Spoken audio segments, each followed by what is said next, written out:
हर शहर की अपनी कहानी होती है, कभी शान, कभी गिरावट और कभी नए सफर की तैयारी। एंड असली कहानी तब लिखी जाती है जब कोई शहर अपने सफर को एक नए ढंग से लिखता है।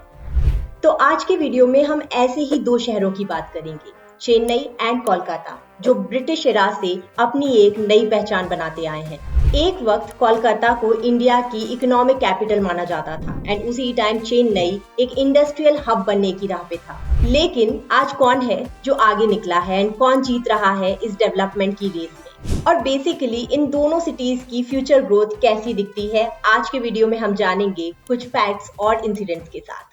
ब्रिटिश रूल के टाइम पे कोलकाता और चेन्नई दोनों ही इंडिया के इकोनॉमिक स्ट्रेटेजिक सेंटर हुआ करते थे। कोलकाता, जिसे हम उस टाइम पे कैलकाटा भी कहते थे, 1972 से 1911 तक इंडिया की कैपिटल भी था एंड इसीलिए ये इंडस्ट्रियल और इकोनॉमिक मामले में काफी आगे था। लेकिन उसके बाद 1911 में ब्रिटिशर्स ने जो कैपिटल है उसको कोलकाता से हटाकर दिल्ली शिफ्ट कर दिया एंड उसके बाद जो इंडस्ट्रियल और इकोनॉमिक ग्रोथ है उसमें हमें कोलकाता में चेंजेस नजर आने लगे।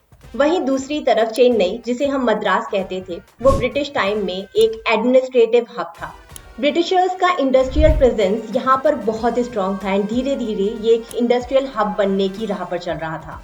ब्रिटिशर्स की एग्जिट के टाइम पे चेन्नई उस टाइम जो इंडस्ट्रियल हब बनने की राह पर था उसने अपनी जर्नी को कंटिन्यू रखा। लेकिन दूसरी तरफ जो कोलकाता था वहां पर काफी सारे इकोनॉमिक एंड पॉलिटिकल चेंजेस देखने मिलने लगे। 1960 के बाद में कोलकाता का जो गोल्डन एरा है उसमें धीरे धीरे डिक्लाइन देखने मिलने लगा। यहाँ पर पॉलिटिकल इंस्टेबिलिटी बढ़ गई, नक्सलाइट मूवमेंट स्टार्ट हो गया और एंटी बिजनेस सेंटिमेंट्स ने घर करना स्टार्ट कर दिया। लेबर स्ट्राइक्स, बंगाल बंद और अनरेस्ट की वजह से यहाँ पर बिजनेसेस का काम करना मुश्किल होने लगा। जैसे जैसे इस शहर की इंडस्ट्रियल स्ट्रेंथ कम हो रही थी वैसे वैसे यहाँ के जो बिजनेसेस थे वो दूसरे शहरों में उठकर जाने लगे थे। आपने वो कहावत तो सुनी होगी कि एक का लॉस कभी कभी दूसरे का गेन बन जाता है। तो जो भी बिजनेसेस कोलकाता से बाहर जा रहे थे उसका फायदा बेंगलुरु, मुंबई एंड चेन्नई जैसे शहरों को हो रहा था। तो यहाँ पर ये कहना गलत नहीं होगा कि कोलकाता जो बहुत सारे चैलेंजेस का सामना कर रहा था एंड उसी टाइम चेन्नई स्टेडी पेस से ग्रोथ की ओर आगे चल रहा था। 1960s एंड 70s में Chennai automotive and manufacturing strength को बिल्ड करने में लगा था। ऑटोमोबाइल जाइंट जैसे कि Ashok Leyland and TVS Motors ने अपने प्लांट्स को चेन्नई में लगाया एंड धीरे धीरे जो चेन्नई है वो डेट्रॉइट ऑफ इंडिया के नाम से जाना जाने लगा। जब कोलकाता में जो बिजनेसेस है वो क्रम्बल हो रहे थे उसी टाइम चेन्नई में इंडस्ट्रियल रेवोल्यूशन टाइप का आ रहा था एंड फिर 90s का टाइम आया जब जो आईटी इंडस्ट्री है उसने ग्रोथ दिखाना स्टार्ट किया एंड चेन्नई ने जो ये अपॉर्चुनिटी है उसे भी जल्दी से पिक कर लिया। ऑन द अदर हैंड अगर हम कोलकाता में देखें तो वहां पर जो कंप्यूटर के यूसेज है उसके खिलाफ भी प्रदर्शन हो रहे थे। लेकिन मैं ये नहीं कहूंगी कि चेन्नई के सामने चैलेंजेस नहीं आ रहे थे, क्योंकि 1970s और 80 के टाइम पे जब इंडस्ट्रीज जो है वो तेजी से अपनी ग्रोथ दिखा रही थी उसी टाइम एक बड़ा इशू जो है वो चेन्नई के सामने भी आया, जो था कल्चर का एंड लैंग्वेज बैरियर का।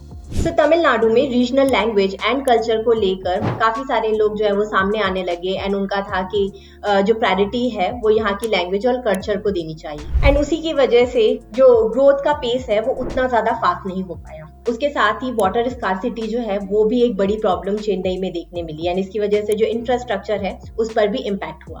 बट स्टिल चेन्नई ने ओवरऑल इस पीरियड में काफी अच्छी ग्रोथ दिखाई। तो अब सवाल ये उठता है कि क्या चेन्नई ने कोलकाता को पीछे छोड़ दिया? किसी भी कंक्लूजन पर पहुंचने से पहले चलिए थोड़ा सा डेटा देख लेते हैं। कोलकाता की जीडीपी जो लेटेस्ट अवेलेबल नंबर है उसके हिसाब से 150 बिलियन डॉलर्स के आसपास है, जो कि काफी इंप्रेसिव है। वहीं अगर हम चेन्नई की जीडीपी को देखें तो वो 80 बिलियन डॉलर्स के आसपास है, यानी जीडीपी के मामले में कोलकाता चेन्नई से काफी आगे है। लेकिन सिर्फ एक नंबर के बेसिस पे हम कोई भी डिसीजन नहीं ले सकते, इसीलिए हम कुछ और नंबर्स को देखेंगे जैसे कि per capita income. Per capita income living standard का एक पैरामीटर होता है और यहाँ पर दोनों ही जो सिटीज हैं वो अपनी अपनी स्टेट की मेजर सिटीज हैं। इस केस में मुझे जो है वो कोलकाता और चेन्नई की पर कैपिटा इनकम नहीं मिली, इसीलिए मैं दोनों स्टेट्स की ले रही हूँ और वैसे भी जो मेजर कंट्रीब्यूशन है वो इन स्टेट्स की पर कैपिटा में ये दोनों सिटीज ही करती हैं, क्योंकि ये बहुत ही मेजर सिटीज हैं। अगर हम वेस्ट बंगाल की पर कैपिटा इनकम की बात करें तो ये 1.4 लाख के अप्रॉक्स है, जबकि तमिलनाडु की 2.7 लाख के आसपास है। इसका मतलब है कि तमिलनाडु के लोगों का लिविंग स्टैंडर्ड जो है वो बेटर होगा कोलकाता से, क्योंकि यहाँ के लोग ज्यादा कमाते हैं कंपैरेटिवली। अगर हम तमिलनाडु की बात करें तो यहाँ पर आईटी और मैन्युफैक्चरिंग जो है वो मेजर कंट्रीब्यूट करते हैं। वहीं अगर हम बात वेस्ट बंगाल की करें तो यहाँ पर अभी भी जो डिपेंडेंसी है वो ट्रेडिशनल इंडस्ट्रीज पर देखने मिलती है। वहीं अगर हमें ये जानना है कि फ्यूचर ग्रोथ प्रोस्पेक्ट कैसा है, तो यहाँ पर ईज ऑफ डूइंग बिजनेस जो है वो एक अच्छा इंडिकेटर हो सकता है, क्योंकि जैसे ज्यादा से ज्यादा अगर बिजनेसेस उस जगह पर होंगे तो वहां पर ग्रोथ, जॉब अपॉर्चुनिटीज जो है वो ऑटोमेटिकली बढ़ती दिखाई देगी। यहाँ पर भी ईज ऑफ डूइंग बिजनेस के मामले में जो चेन्नई है उसने थोड़ा बेटर परफॉर्म किया है, क्योंकि जो तमिलनाडु गवर्नमेंट है उन्होंने जो इंडस्ट्रीज पॉलिसीज हैं उनको भी इम्प्लीमेंट किया हुआ है। चेन्नई में ऑटोमोटिव हब, आईटी पार्क्स और एसईजेड्स ने एंटरप्रेन्योर्स और कॉर्पोरेट्स को अट्रैक्ट किया है। वहीं अगर हम कोलकाता की बात करें तो जो ईज ऑफ डूइंग बिजनेस की रैंकिंग है उसके मामले में कोलकाता उतना अच्छा परफॉर्म नहीं कर रहा है। कोलकाता में अभी भी जो ब्यूरोक्रेसी है वो एक मेजर इम्पैक्ट डालती है, जिसकी वजह से जो चीजें हैं वो उतनी जल्दी टर्न अप नहीं हो पाती हैं। वहीं अभी जो रिसेंट टाइम है इस पर भी गवर्नमेंट जो कोलकाता की है वो फोकस कर रही है, तो हो सकता है कि आने वाले टाइम में यहाँ पर हमें इम्प्रूवमेंट देखने मिले। इवन किसी भी शहर का जो इंफ्रास्ट्रक्चर डेवलपमेंट है वो भी ये बताता है कि आने वाले टाइम में उस शहर की ग्रोथ कैसे होगी। चेन्नई में पोर्ट और इंटरनेशनल एयरपोर्ट की जो कनेक्टिविटी है वो वर्ल्ड क्लास है। वहीं कोलकाता ने भी सॉल्ट लेक और न्यू टाउन को काफी मॉडर्नाइज किया है, लेकिन अभी भी अगर हम चेन्नई से इसका कंपैरिजन करें तो चेन्नई जो है वो इंफ्रास्ट्रक्चर के मामले में काफी आगे है। चेन्नई के जो आउटर रिंग रोड और आईटी इंफ्रास्ट्रक्चर के जो प्रोजेक्ट्स हैं वो इसे नेक्स्ट लेवल पर लेकर गए। वहीं अगर आप इस लिस्ट को देखेंगे जहां पर quality of life, economic ability, sustainability, education और हेल्थ केयर के मामले में अगर हम देखें तो जो चेन्नई है वो 4th नंबर पर आता है। वहीं कोलकाता जो है वो इस लिस्ट में टॉप 10 में नहीं है। तो अब क्वेश्चन आता है, where do they stand today.